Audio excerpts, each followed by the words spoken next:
इनके पास एक baby girl थी और जिसके ऊपर दुष्ट आत्मा के अटैक होते थे, उसकी भी डेथ हो गई दुष्ट आत्मा की वजह से। अन्य अन्य जगहों पे गए, बेबी चाहते थे अपनी लाइफ में और 7 साल से कोई भी बेबी कंसीव नहीं कर पा रहे थे।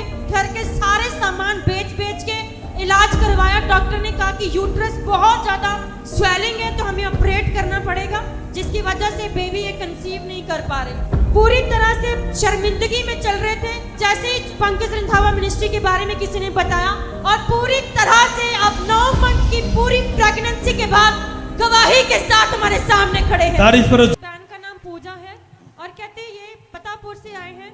7 साल पहले इनकी मैरिज हुई, 7 साल मैरिज को हो गए और इनके पास एक बेबी गर्ल थी और जिसके ऊपर दुष्ट आत्मा के अटैक होते थे पूरे परिवार के ऊपर। और कहते अन्य अन्य जगहों पे गए, बेबी चाहते थे अपनी लाइफ में और 7 साल से कोई भी बेबी कंसीव नहीं कर पा रहे थे।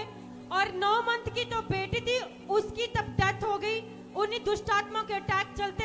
रात को दुष्ट आत्मा गलत संबंध बनाता था और 9 साल हो गए, कोई प्रेगनेंसी नहीं। घर के सारे सामान बेच बेच के इलाज करवाया। डॉक्टर ने कहा कि यूट्रस बहुत ज्यादा स्वेलिंग है तो हमें ऑपरेट करना पड़ेगा, जिसकी वजह से बेबी ये कंसीव नहीं कर पा रहे। और इनके रिश्तेदारों ने भी बोलना स्टार्ट कर दिया था कि अब तुम्हारे बेबी नहीं हो सकता, कभी भी अब तुम ऐसे ही बांझ रहोगी।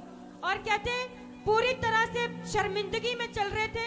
अन्य अन्य जगहों पे गए, कोई हल नहीं हुआ। डॉक्टरों के पास गए, कोई हल नहीं हुआ, बेबी कंसीव नहीं हुआ। और जैसे ही पंकज रंधावा मिनिस्ट्री के बारे में किसी ने बताया, विश्वास के साथ इन्होंने चर्च भवन में आना शुरू किया।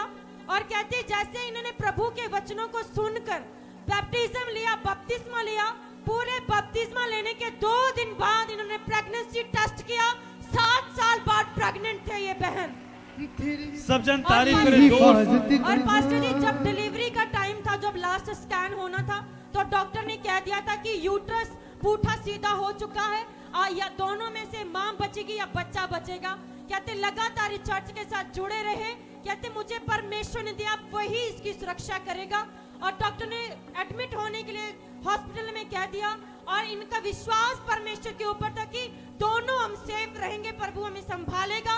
और पूरी तरह से अब 9 मंथ की पूरी प्रेगनेंसी के बाद गवाही के साथ हमारे सामने खड़े हैं। तारीफ करो जोर से। अब दोनों बच गए। अब देखो माँ भी सामने खड़ी है, बच्चा भी है। ये फेवर है परमेश्वर का। आपकी तारीफ मुझे नजर नहीं आ रही कहीं। हालेलुया। ये बहुत बड़ा काम होता है जब माँ और बच्चा दोनों बच जाते हैं, तो आपको बधाई होनी चाहिए फिर इस परिवार की, क्योंकि ये बहुत बड़ी प्रभु की दया होती है। एक ऐसा टाइम होता है कि जहां डेविल भी काम करता है और परमेश्वर भी काम करता है, लेकिन जब आप अड़े और खड़े रहते हैं और परमेश्वर की आवाज को सुनते हैं, तो इस तरह से टेस्टिमनीज आती हैं प्रभु यीशु मसीह के सामर्थी नाम से। हालेलुया। पास्टर जी 7 साल से शर्मिंदगी, अभी फूट फूट के रो रहे थे ये बहन। डॉक्टर ने मना कर दिया था, ऑपरेट करने के लिए बोल दिया था। कहते यूट्रस से उल्टा सीधा है, ऑपरेट करके हमें पहले यूट्रस सेट करना पड़ेगा। स्वेलिंग थी और 7 साल से कोई बेबी नहीं था। इतनी शर्मिंदगी इनकी लाइफ में थी। कितने मेरी बात को समझो। जब संतान नहीं होती तो फिर कितने लोग बातें करते हैं, लेकिन प्रभु यीशु मुंह बंद करता है सबके। हालेलुया। कितने मेरी बात को समझ रहे हैं। खुदावन ने देना है, वो खुदावन की ओर से वो बरकत है। हालेलुया। उसमें इंसान का क्या लेना देना है। हालेलुया।